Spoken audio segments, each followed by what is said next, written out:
Je me sens très mal parce que c'est pas moi qui ai pris la décision de partir en Syrie. Enfin, bien sûr que c'était moi, mais je ne l'accepte pas. Tous les matins, je me réveille avec des douleurs au niveau du dos, des épaules, j'ai un torticolis. Qu'est-ce qui s'est passé dans ma vie pour que je me retrouve là-bas ? À la fin de mes humanités, on m'a proposé directement d'entrer dans la vie active. Un très bon poste. Je me questionnais sur la vie, pourquoi on est créé. Je voulais aussi apprendre ma religion. Je n'osais pas me rendre dans les mosquées, j'y connaissais personne et puis, à l'époque, on n'y voyait pas beaucoup de jeunes filles. Alors j'apprenais sur Internet. 7 années plus tard, j'ai décidé de franchir le pas du voile. Je me suis sentie libre. C'est moi qui décide ce que je montre de mon corps. Mais mon cœur n'était pas complètement apaisé.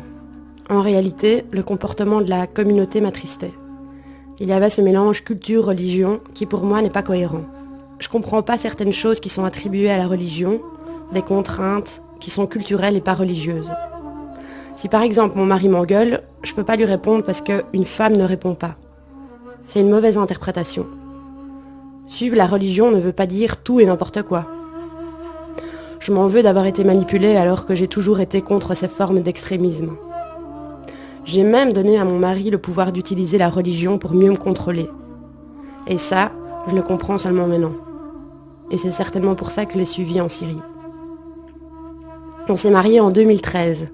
Il est d'origine marocaine et il avait ce respect de ma culture qui est autre.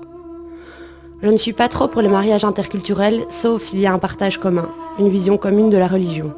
Mon mari qui cherchait un emploi a décroché une bourse pour étudier la religion à l'université dans un pays du Golfe.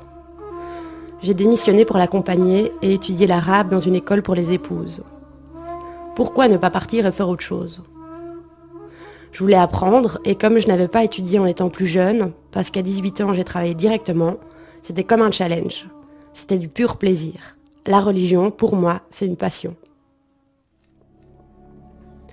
En juin 2014, nous sommes revenus pour les vacances d'été auprès de nos familles. Nous y sommes très attachés. Comment résumer ce qui s'est passé ? J'étais en contact avec l'épouse du meilleur ami de mon mari. Elle me disait qu'il fallait aller en Syrie pour aider. Elle a commencé à me sortir des versets complètement sortis de leur contexte. Aujourd'hui, je peux le dire. Elle avait des copines qui disaient « C'est trop bien là-bas, c'est l'islam. En Occident, tu ne peux pas vivre ta religion. Tu auras une maison, une voiture et on te trouvera le métier que tu veux exercer. » La femme pouvait conduire, disposer de son argent. C'était vendu comme un voyage. Mon mari, lui, il était sous l'influence de son ami avec qui il visionnait des vidéos de Daesh. Nous sommes partis pour faire de l'humanitaire. On nous a proposé de travailler dans un orphelinat ou dans un hôpital pour enfants. Ma motivation, elle n'était pas religieuse. Enfin, je suis quand même partie pour certains aspects religieux. C'est un pays musulman, je ne peux pas le nier. Mais c'est avant tout un besoin de se sentir utile. Je n'ai pas vu les conséquences. Peut-être que le besoin de reconnaissance, à ce moment-là, a dépassé le besoin de sécurité.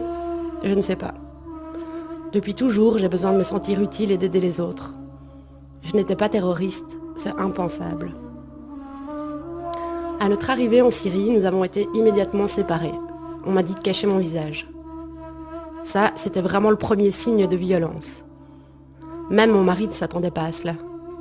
Nos passeports et téléphones ont été confisqués. J'ai été placée dans une maison pour femmes. On n'avait pas beaucoup à manger. Parfois, il n'y avait même pas d'eau.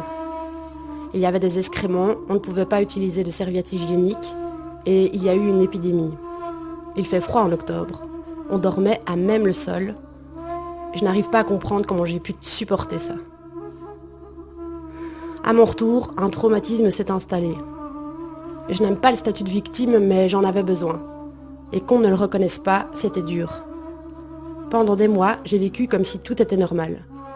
J'étais en colère, une colère incroyable, que je n'arrivais pas encore à définir. Et je devais chercher un coupable. Donc, j'étais en colère contre mon mari, parce que c'est lui qui aurait dû me protéger. Il aurait dû nous protéger de ça. Ensuite, je me suis rendu compte que cette colère, en réalité, elle était vis-à-vis de moi-même. Avec mon expérience de vie, avec mon histoire, comment ai-je pu partir ? Cette décision-là a compromis tout mon avenir. C'est quelque chose que je n'arrive pas à me pardonner.